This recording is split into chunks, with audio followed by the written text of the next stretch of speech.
পা কেটে নিয়ে এসেছিল, বাইকে নাকি ধাক্কা মেরেছে, সেই পাটার কি অবস্থা এখন। এই যে বাড়িতে এসে দেখি তার উপরে ছাল ঠাল সব তুলে ফেলেছে। এখন তো এটাকে কিছু করতে হবে।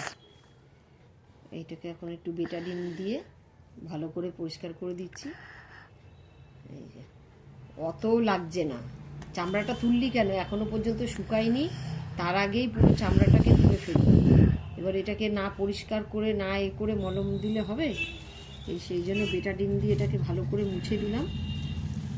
এবার এটাকে মোছার পরে একটুখানি শুকাতে হবে, একটুখানি ভালো করে একটু ফু দিয়ে এই জায়গাটা শুকিয়ে গেলে মলমটা দিতে হবে। কাঁচা অবস্থাতেই এটাকে ছালটাকে তুলে ফেললো। কাঁচা অবস্থায় ছালটাকে তুলে ফেলে তো কী করা যাবে। এই বেটাডিন দিয়ে ভালো করে এ করে দিলাম। এবার একটু টি ব্যাগ লাগিয়ে দিই।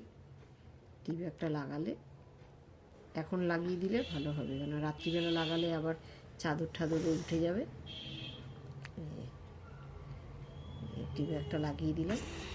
এবারে যদি আস্তে আস্তে সারে, এখন এই প্যান্টটাকে গুটিয়েই রাখবি, প্যান্ট যেন না নাবে, মলমটা এখানে থাক, দেখবি কালকে অনেক টেনে গেছে।